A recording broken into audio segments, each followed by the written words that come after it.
Hey, everybody. Welcome to Daniel Davis Deep Dive, coming to you live from Washington, D.C.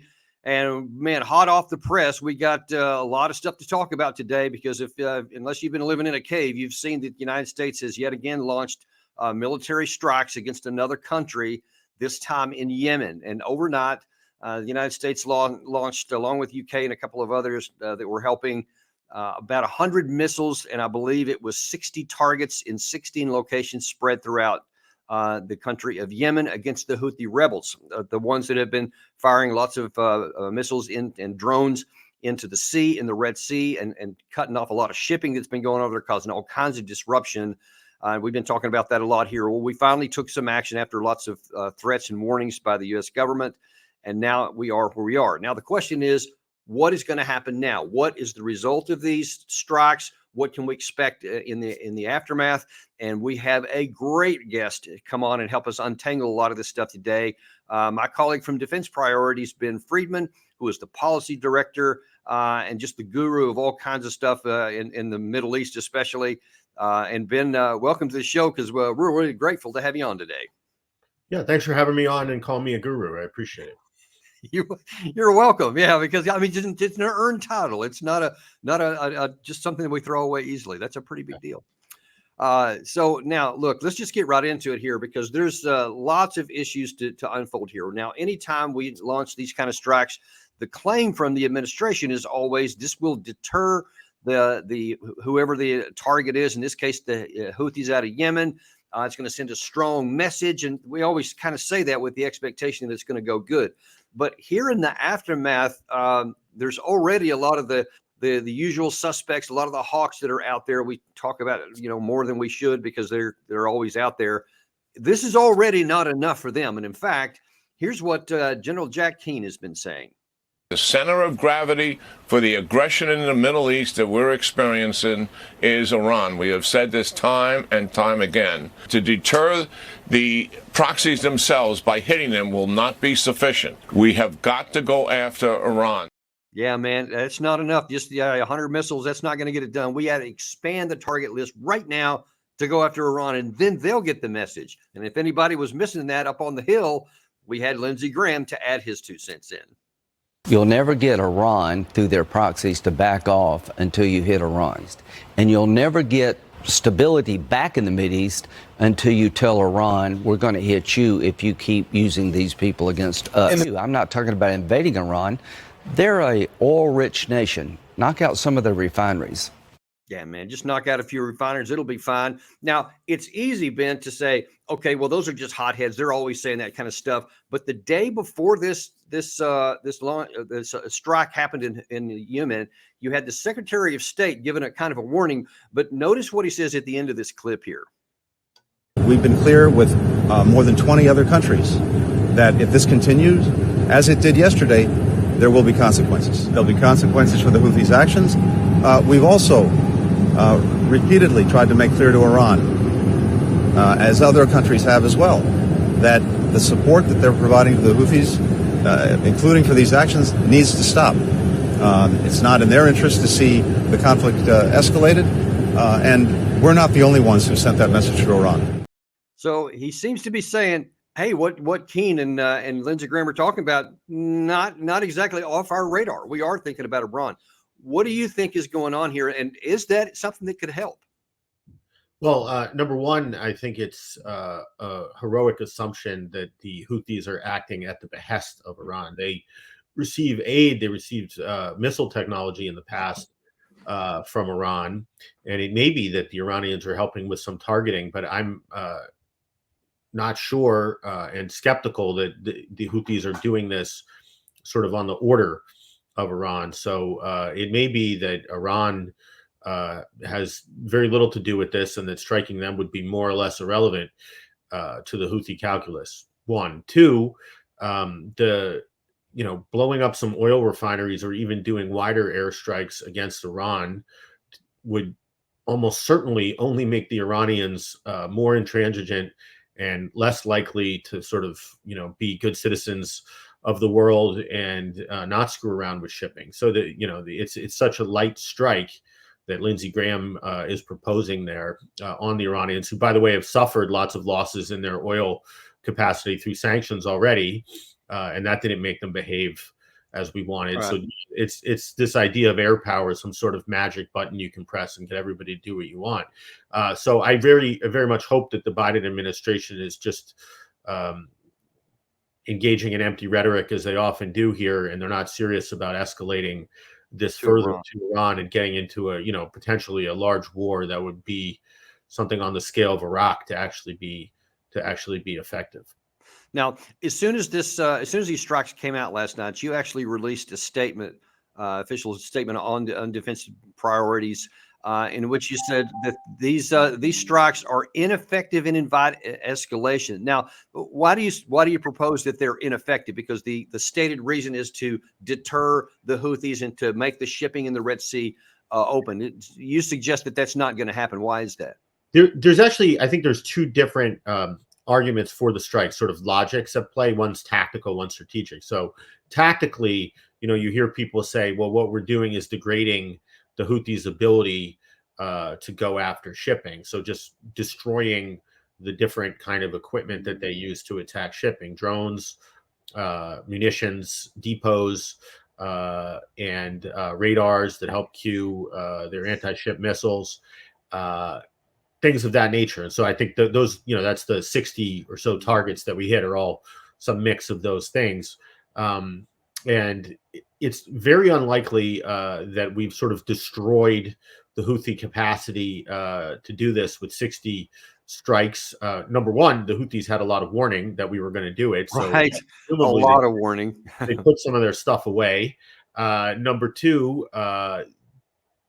they have probably a lot of other drones and the ability to reconstitute, some radars and missile technologies to the extent they were destroyed. So I think that you'll see a resumption of attacks in the near future, if not, almost instantly, because it's just from and you know more about this than me, but from a capability standpoint, it's very unlikely that we've sort of wiped out their ability to continue to target shipping ineffectively, by the way. I mean, they did, as you said, 27 attacks, and I think they've done a fairly minimal amount of damage to all these ships. So the ships are, they want to avoid taking fire, so a lot of them have rerouted and so forth, but it's not because they're getting sunk. It's just, a preference. Precaution, basically. Yeah, they don't want to get hit there. Getting fired at. So anyway, tactically, it's likely to be ineffective. And then strategically, the idea is we're supposed to deter the Houthis from doing this again. And I think if you look at it from their perspective, they clearly see a lot of payoff in establishing themselves as an opponent of Israel and what Israel is doing in Gaza. They're propagandizing about this. They're, yelling from the hills about how they're standing up for the people of Gaza. And I think it probably even sort of enhances the appeal to them to also be seen as an opponent of the United States, as a backer of Israel. And I'm talking about their domestic legitimacy with people in Yemen and maybe in the broader region. Sort of, they're attempting to establish themselves as a sort of a voice of opposition or an actor. Yeah, Ben, I was reading in some of the regional media this morning that there's a number of analysts and experts in the area are saying, hey, actually, this is a badge of honor for the Houthis to be targeted by the United States and in certain sense, and certainly it appears that there's some justification to this. They were actually baiting us, wanting us to attack, because they said, look, these people, they endured, whatever it was, like 7 active years of war against Saudi Arabia with all their technological superiority, many of these same weapons.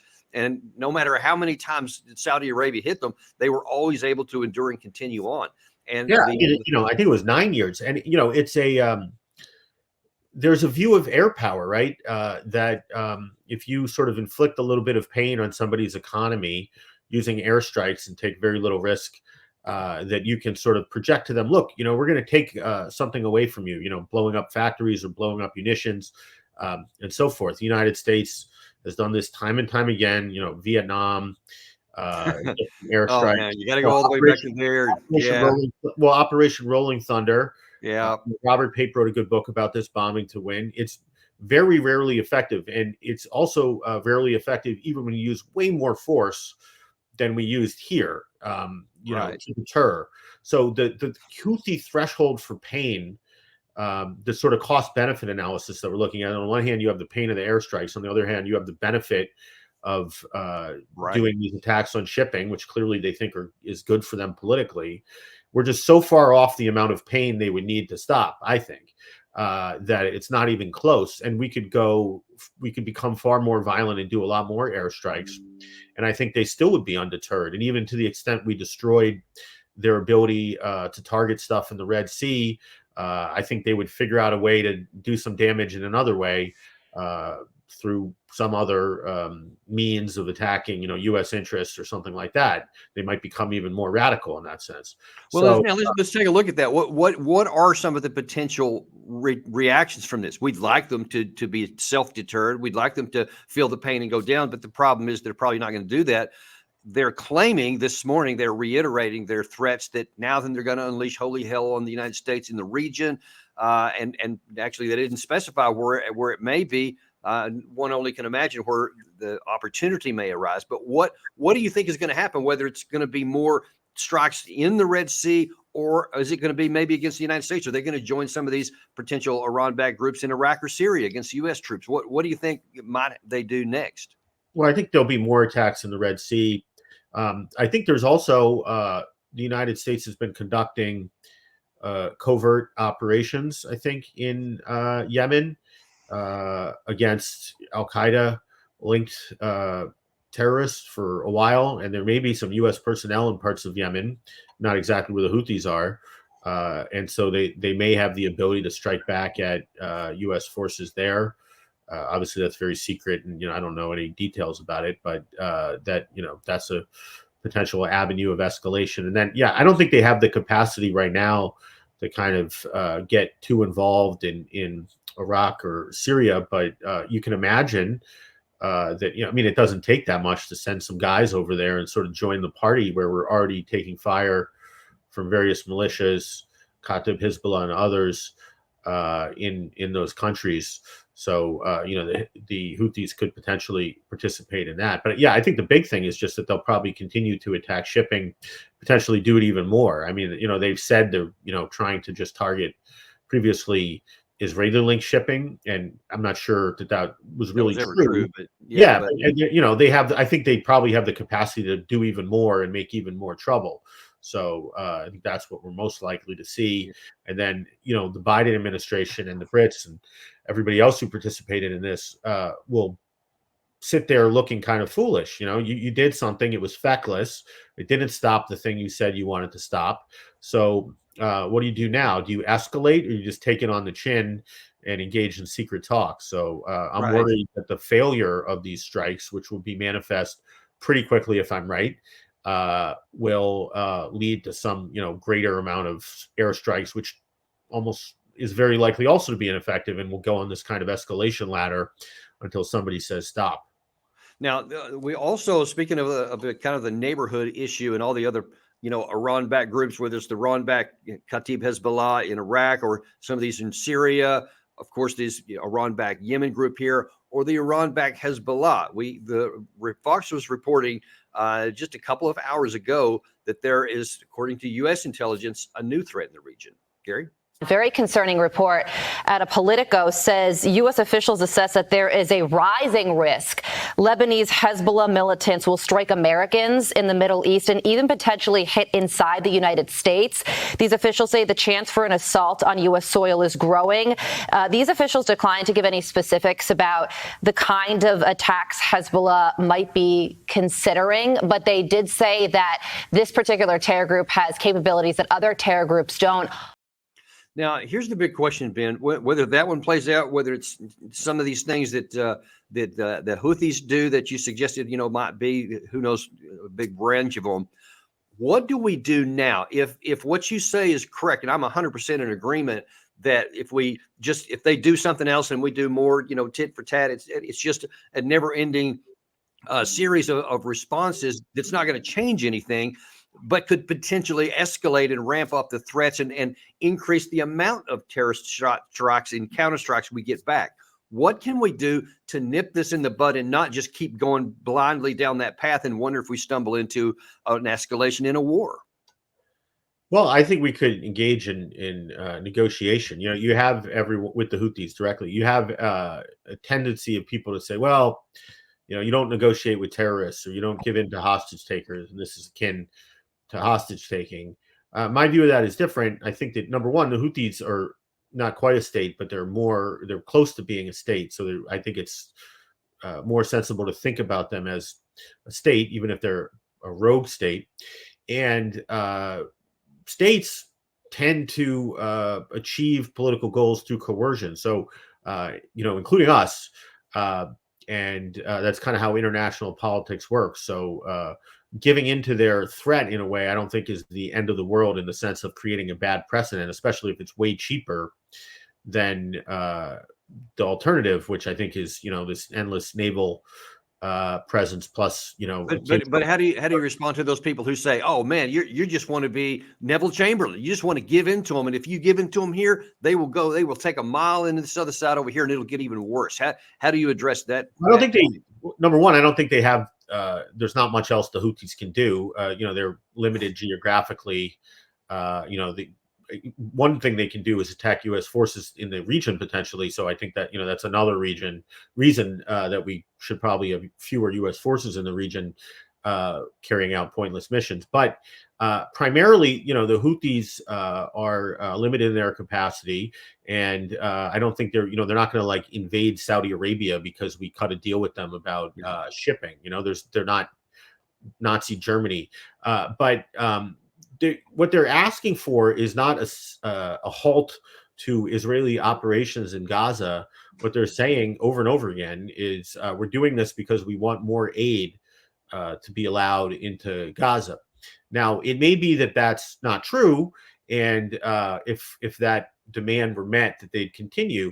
But it certainly seems worth exploring to me to say, okay, can we cut some sort of deal where the Israelis say, which by the way they already have, to an extent. Right. That's a good thing to do on its own merit, is to get more aid in there. Yeah, that's not such a bad thing, right? So like let's let some more aid into Gaza. Tell the Houthis, perhaps in secret, see, you know, you got what you want. Now will you stop shooting? And maybe they will. Maybe they, you know, and if they will, problem solved. Everybody can go home. If they won't, then, you know, we're sort of still where we were. I don't think it's, you know, that we've lost anything in particular. So the diplomacy route is certainly worth exploring. Worth at least exploring. But here's a question I got though, because you and I were talking a few days back, actually before all this happened, and you had a number of things related to diplomacy before the strikes had happened that maybe we could do some things, and there actually might have been some room for maneuver there.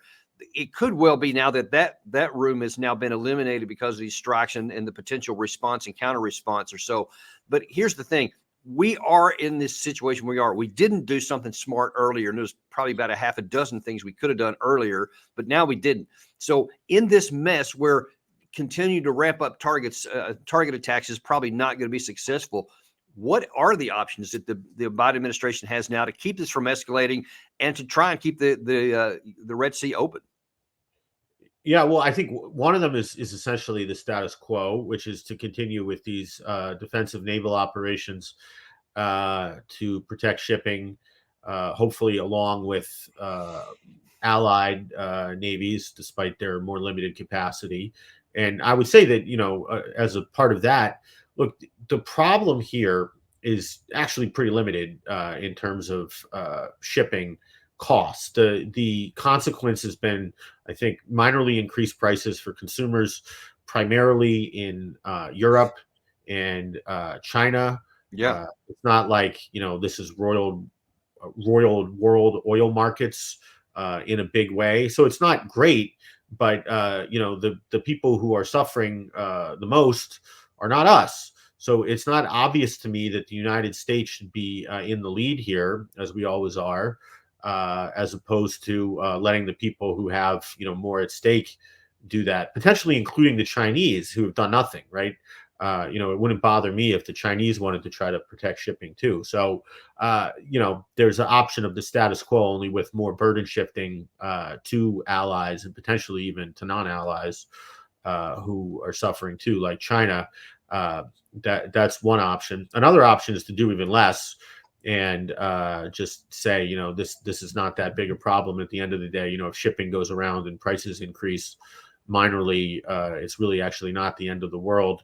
And sooner or later, the Houthis, the war in Gaza will probably resolve in a way that the Houthis will stop shooting, but it could be a while. So, nobody likes that option, but it should be acknowledged as an option. Like we don't have. I think so, Ben. And here's one of my frustrations is that if you're looking at this unemotional, that's probably the best or the least worst thing you can do right now. There may not be a good solution now, but there are less bad ones, and that might be the one over time that could, keep the temperature from going up, and over time maybe slowly turn it down. And I think one of the other big issues is that we need to do everything we can diplomatically to get that war in Israel and Hamas over with, because that's one of the big friction points. It's causing all of these other things to pick off here.